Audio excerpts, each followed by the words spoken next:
사순절 네 번째 수요일. 경계를 가로지르는 관용. 내가 만일 내 입으로 예수를 주로 시인하며 또 하나님께서 그를 죽은 자 가운데서 살리신 것을 내 마음에 믿으면 구원을 받으리라. 로마서 10장 9절 말씀. 안녕하세요, 여러분. 오늘은 사순절 네 번째 수요일입니다. 경계를 가로지르는 관용이라는 책의 소제목을 가지고 앞서 읽은 로마서의 말씀을 같이 생각해 보도록 하겠습니다. 책은 이렇게 시작합니다. 바울은 사순절에 깊이 생각해 봐야 할 신앙의 필수 조건들에 대해서 말합니다. 여기에 예수를 따르기 위한 두 가지 필수 조건이 있습니다. 우리는 예수를 따른다고 말합니다. 또 따르기를 원한다라고 이야기합니다. 그렇다면 월터 브루그만이 그 예수를 따르기 위한 두 가지 필수 조건이 무엇인지를 얘기하는 데 있어서 우리 자신을 한번 돌아볼 수 있을 것 같습니다. 첫째, 예수님이 주인임을 고백하십시오. 여러분의 입술로 그렇게 하십시오. 여러분의 마음으로 그것을 믿으십시오. 하지만 이 고백은 우리가 축적해온 온갖 권위주의의 꾸러미를 포함하지 않습니다. 권력, 제도, 우리의 신분이나 우리의 국가가 아니라 오직 예수님에 대한 충성만을 포함하고 있습니다. 그것은 어렵지만 복잡하지는 않습니다. 주와 종의 관계, 불과 100여 년 전만 해도 우리나라는 신분사회였고요. 거기에서는 왕과 양반과 평민과 천민들이라는 계급이 있었습니다. 아래의 계급은 위의 계급을 향해서 주종의 관계를 맺게 되고 거기에는 인격이나 서로를 존대하거나 배려하거나 하는 그러한 것은 없습니다. 그러하기에 우리가 누군가를 주라고 부르는 것에 대한 거부감이 역사적으로 있을 수 있습니다. 우리나라뿐만 아니라 세계의 모든 나라들이 여기에 해당되지 않을까 생각되어집니다. 그러나 우리가 주님을 주님이라고 고백하는 것에 있어서는 우리가 역사적으로 축적해온 이 온갖 권위주의의 꾸러미들이 포함되어 있지 않다라는 것입니다. 권력, 제도, 신분이나 국가가 아니라 오직 예수님에 대한 충성만을 포함하고 있다고 이야기하고 있습니다. 그러한 배경에서 우리는 다시금 예수 그리스도를 우리의 주님이라고 고백할 수 있는 겁니다. 그래서 책의 제안대로 우리의 입술로 그렇게 한번 해볼 수 있기를 바랍니다. 예수님이 나의 주님입니다. 여러분도 한번 따라해 보시죠. 예수님이 나의 주님입니다. 예수님이 우리의 주님입니다. 우리가 마음으로 그것을 진실히 믿을 수 있기를 바랍니다. 그것이 사순절에 우리가 해야 할 숙제이고 우리의 사명이고 우리의 특권입니다. 둘째, 하나님께서 예수님을 죽은 자 가운데서 일으키셨다는 부활의 증언을 믿으십시오. 이것이 첫째, 우리가 예수님이 우리의 주님임을 고백하는 것과 더불어 우리에게 주어지는 필수적인 조건입니다. 하나님께서 예수님을 죽은 자 가운데서 일으키셨다라고 하는 겁니다. 사순절은 부활절에 이르는 길 위의 시간입니다. 여기서 육체적 부활이냐, 영적 부활이냐, 역사적 실제주의냐, 은유냐에 대한 토론은 중요하지 않습니다. 단순히 십자가에 못 박은 사람들이 예수님을 죽음의 상태에 두지 못했고 또 둘 수도 없었다는 증언이 부활을 증명하고 있습니다. 중요한 것은 생명의 하나님께서 죽음의 체계를 깨뜨리시고 만물을 새롭게 하셨습니다. 부활의 선포는 단순히 소생에 대한 것이 아닙니다. 그것은 세상 안에서 이루어지는 새로운 현실에 대한 것입니다. 새로운 현실은 두려움이나 폭력이나 특권에 의해 제약되지 않습니다. 바울은 부활의 선포에 대해 열정을 다하였습니다. 부활의 새로운 현실은 인간의 그 어떤 설명도 넘어서기 때문입니다. 우리는 우리의 삶을 새로운 현실을 여시는 살아계신 주님께 맡길 수 있습니다.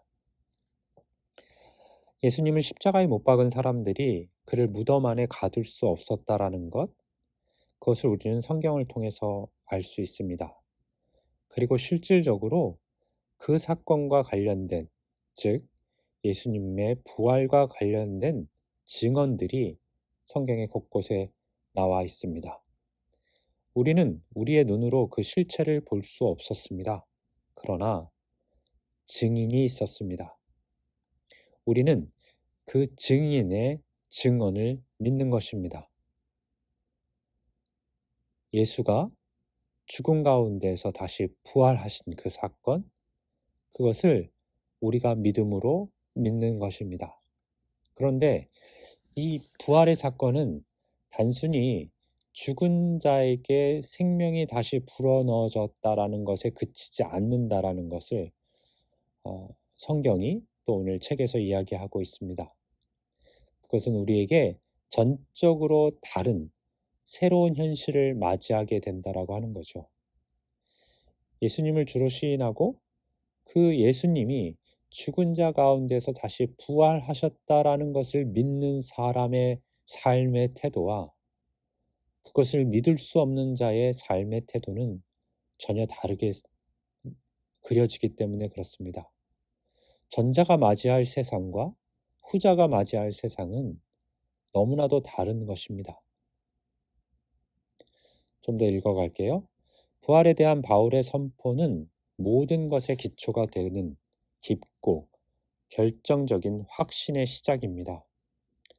주님께서는 만유의 주시고 그를 부르는 모든 사람들에게 관대하신 분입니다. 부활의 세상을 규정하는 상징은 우리의 필요와 바람과 희망을 넘어서는 신적이고 우주적인 관용입니다. 바로 이 관용이 우리에게 모든 좋은 은사, 가장 놀라운 새로운 가능성의 선물을 가져다 줍니다. 그곳에는 그 어떤 계급 구조도 없습니다. 그 어떤 예외적인 소유권이나 자격도 없습니다. 버스 뒤로 무임승차할 수 있는 특권이나 이방인들, 여성이나 보수주의자들이나 진보주의자들이나 동성애자들, 그 누구도 결코 배제될 수 없습니다. 하나님께서는 새로운 관용을 이 세상에 가져오십니다. 이 관용은 하나님 자신에 기초하고 있습니다. 하나님은 이제 교회를 불러 이 관용에 참여하라고 하십니다. 그렇게 될 때 우리가 선호하는 온갖 구별과 경계는 달라질 것입니다. 어제 동기 후배 목사님들과 함께 모임을 가졌는데 그때 복음이 무엇인가 라고 하는 것에 대한 이야기를 나누었습니다. 21세기를 살아가는 이 시대에 우리가 정말 생명처럼 붙드는 그 복음은 무엇인가 라고 하는 이야기가 나왔고 우리가 신학교 때 꿈꿨던 그 세상과는 다른 지금의 세상을 보면서 슬퍼하기도 또 안타까워하기도 하는 시간을 잠깐 가졌는데요.